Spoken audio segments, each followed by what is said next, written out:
Hi friends, Tiffany here. Welcome to my quilting life.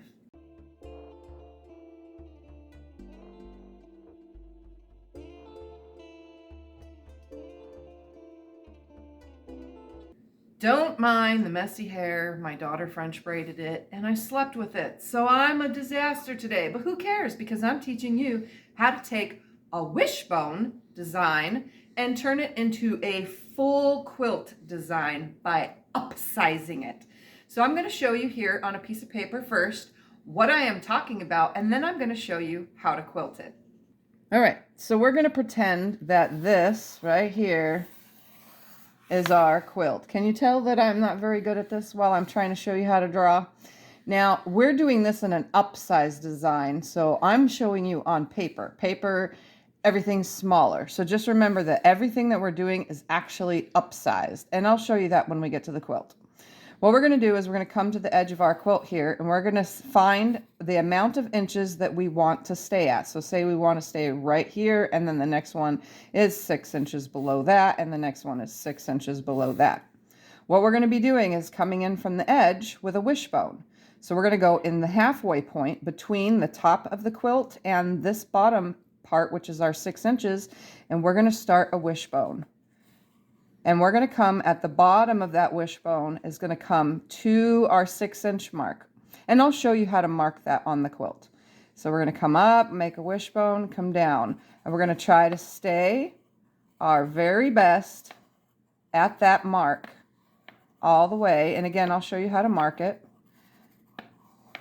And we're going to go across the whole entire quilt with our wishbone. And you can see mine seem to be getting smaller because I am trying to film this for you. Okay, so there's our wishbone.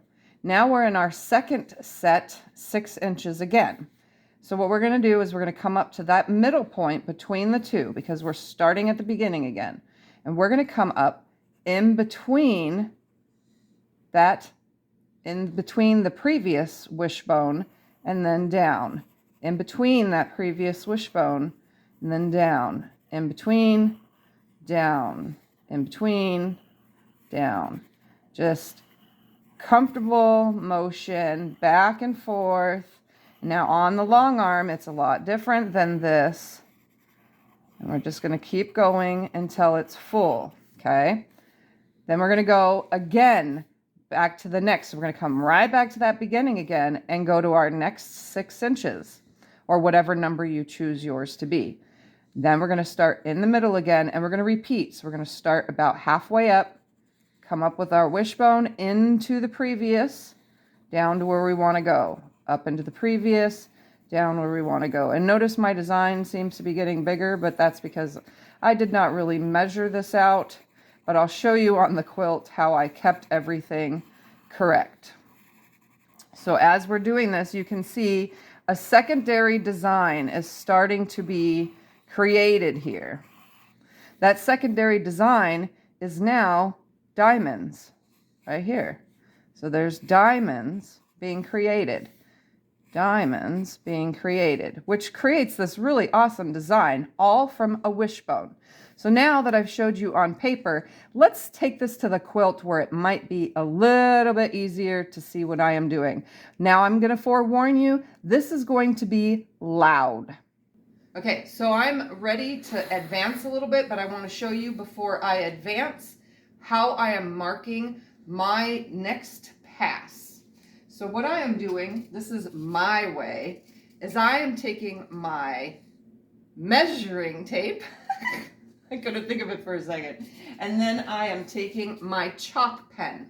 And what I'm doing is, if the camera will come closer, I am measuring from the center of my wishbone right here, from the center down, and I am doing that magic 6-inch number. And then what I do is I mark it with chalk. So now I know from here to here is my sewing space. I just keep track right here and go, well, my bottom of my wishbone is going to come right here underneath this seam right here. So that's how I'm keeping track. So this one was above the seam, this one was below the seam, this one landed in the middle. So I'm just keeping track that way. But here is a little trick for you if you are new to long arm quilting. We're going to take this ribbon right here. This is a very long piece of ribbon that spans the length of my long arm. And what we're going to do is we're going to lay that ribbon at our mark where we want it. And then we're going to hook it under our side clamp. Now we're going to take that ribbon all the way down where we want it to stay. Keep going where we want it to stay.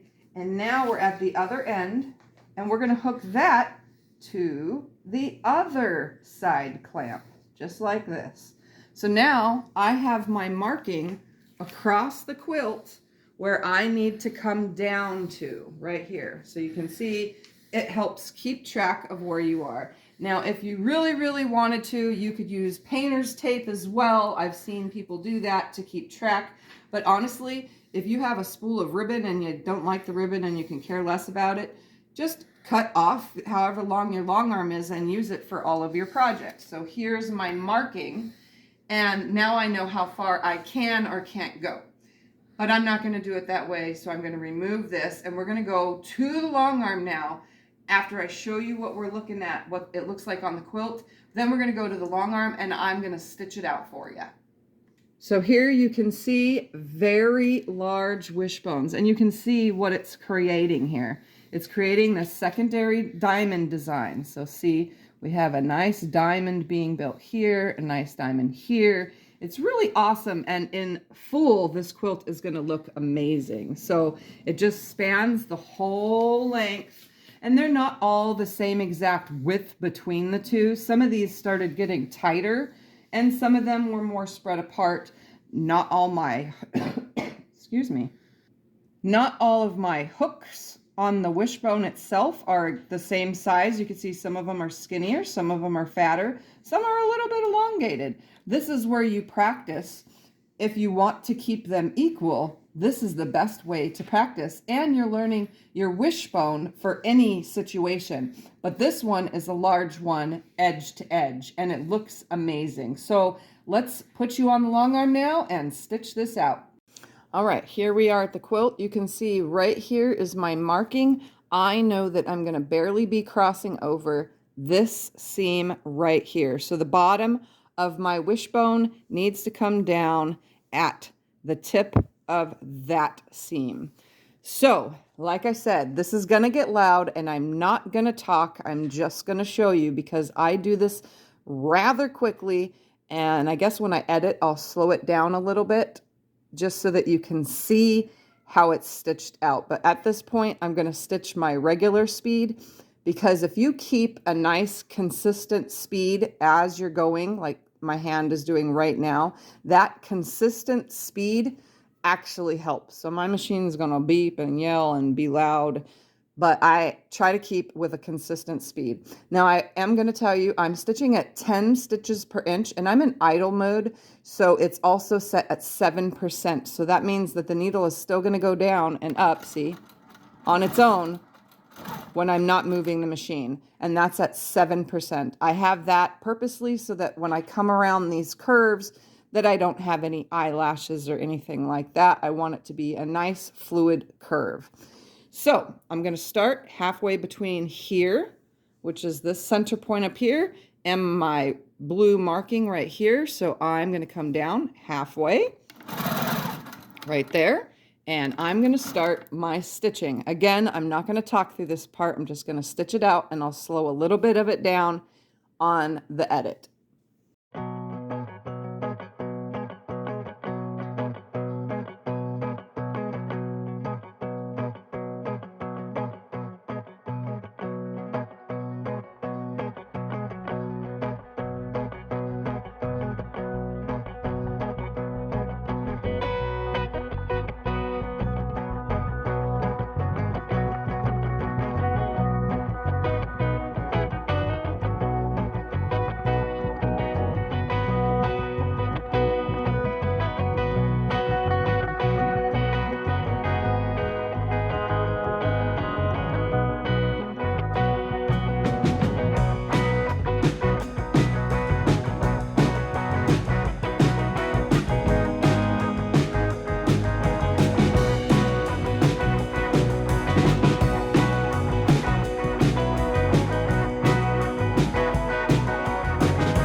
So I'm going to stop right here so that I can show you. I am lining my bottom, so you can see my bottom little hook right here. That bottom hook is lined up with the previous row's hook, which is lined up with the previous row's hook. So every time I go up in here, I'm aiming my straight line that comes down towards the bottom of the previous row's hook. So I want to be level with that. It does get off a little bit, but that's because I'm not perfect and I'm not a computer. But I just want to make sure that I tell you that this hook and this hook line up. So when I come up and around like this, and I'm going to try my best to go slow, I come down, put my hook in, aim my next one up here for the middle of this up here. So I'm kind of coming in from the side and I'm aiming for this previous hook up here, which is, you know, higher up. So I'm aiming my curve to land right there, coming down, my curve to land right here, curve up here, curve down here. So you can see I'm aiming up here and then I'm aiming for right here. Coming up in here, aiming for right here. Coming up here, aiming down here. And I ran out of bobbins. So let me change that real quick. So aiming up here, aiming right here. Up here, down here. I definitely want my circle up in there and to that line. Up in there, down to that line.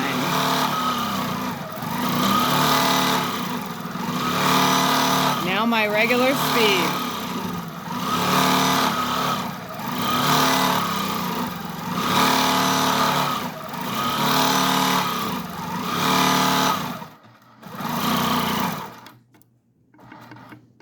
So now I've come to the end. I tie off because backwards doesn't look right if you go back the opposite direction. So I'm always going from left to right because right to left looks funny. So we're going to go ahead and come in here again. And now I'm going to measure from the center in here down to my 6-inch mark. And I'm going to put a chalk mark right there. That's where I want it to land. So I'm going to be starting from the middle here, coming up in there, and I'm going to do this at my regular speed and how fast I typically do this. So we're going to come right here and I'm going to start my stitching and then I'm going to stop talking and quilt from one side to the other, from the left to the right.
So as you can see, the design that's being created looks really, really awesome. And it kind of keeps it human and not computery, that all these are different sizes and not equal, and it's not passing down the right way. That just shows that a human quilted this quilt, and it gives it that character that we are all loving and looking forward to with our quilts. So I'm going to go ahead now and just put you in a slight bit of fast forward while I finish off this quilt. I am going to mark my next marking. So I'm going to have to advance, but I'm going to mark my next marking, which is going to come to right here, just like that. So I know where I'm coming to right there.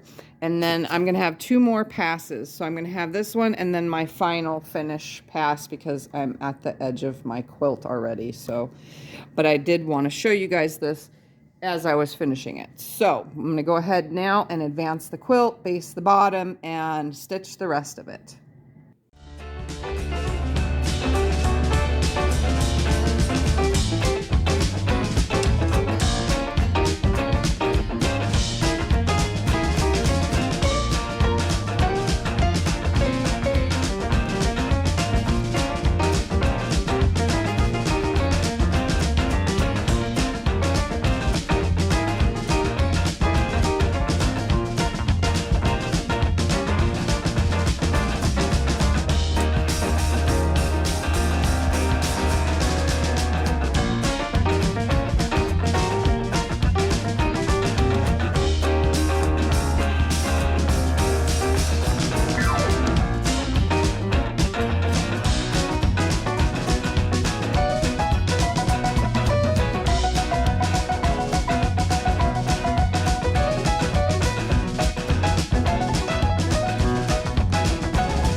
So you're probably wondering at this point, Tiffany, how do you finish this off? Because it's open down here.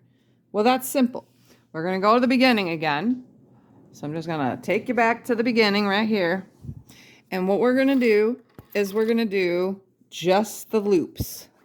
So I'm going to come down here. I'm going to drop my thread, tie off, and I'm going to pretend that I came in and I'm making my loop right here. So right here should be about right, and then come down. Just remember that you're coming in a little bit before, so you're kind of going at an angle to finish this off. So if this is right here, I need to start right there because that's the angle. So you can see.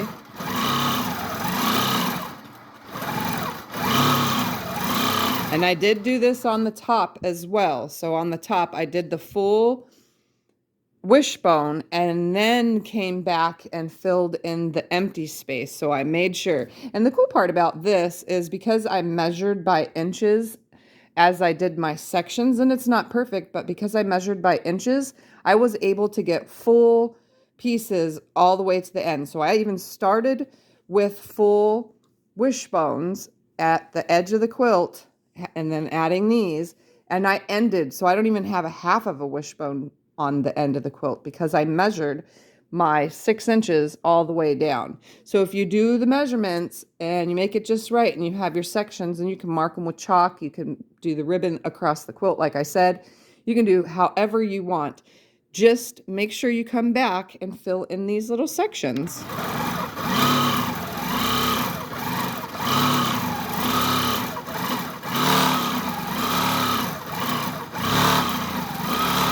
Same way as if I was doing a whole one, I'm just crossing over.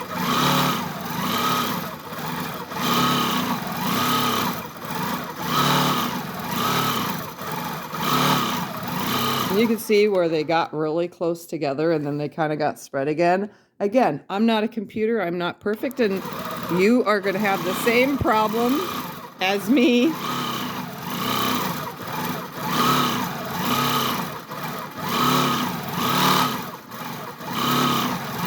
It's just going to veer off naturally. It's not going to be perfect.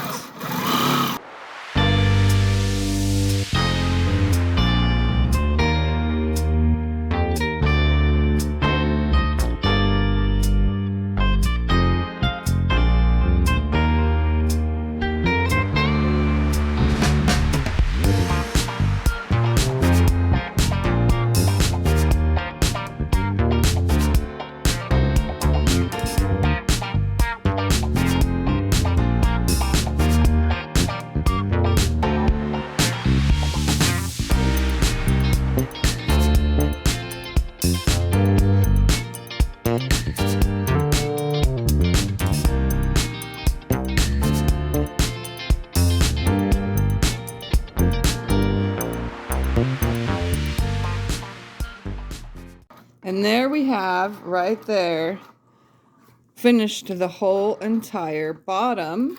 And it looks like it goes off to the next row, which finishes it off. So it's all done. I have finished my quilt. I'm just going to slowly pan over this for a second. And then I'm going to take it off the frame after I check it, because I always check. So there's a tip for you.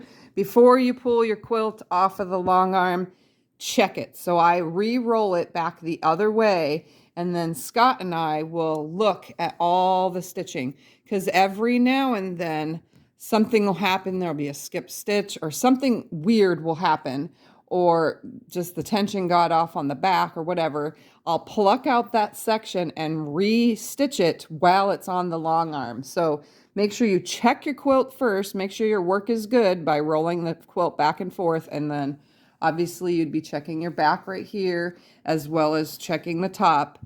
And then fix what you got to fix before removing it off the long arm. Because if you take it off the long arm, that means you have to reload it and or stitch it at your machine. And if your problem is way up here in the middle of the quilt, you know, the part that's rolled up, then you're not going to be able to get to that on your domestic machine. I mean, you can, but you're not going to be able to get it right. So just make sure you check your work before you pull it off your frame. So there's just a big tip for you. And yeah, so let's take a look at the full completed quilt without binding, of course. And then, yeah, stay tuned. Okay, so here is the quilt in full. It's actually sideways hanging up, but I'm just here to show you the look of it. So we're going to come up close to it now so that you can see what that wishbone looks like as a giant wishbone. It really fills the space out. It doesn't take very long to quilt out, and it gives that really awesome look, edge to edge, like a computer did it, but instead you did. And you can see how it ended. So it still looks like it continues on off the edge of the quilt. You can see that all the ends landed. Some were full, some were little sloppy ones. It really doesn't matter as long as the whole entire quilt gets covered with it. So you can see it creates the shadowing. It creates this really cool look. There it is right there. And it definitely gives the quilt lots of character and definition. So I hope this video helped you learn how to do a giant wishbone filler through the whole entire quilt. Thank you for watching. Bye-bye. Bye-bye. Bye-bye now.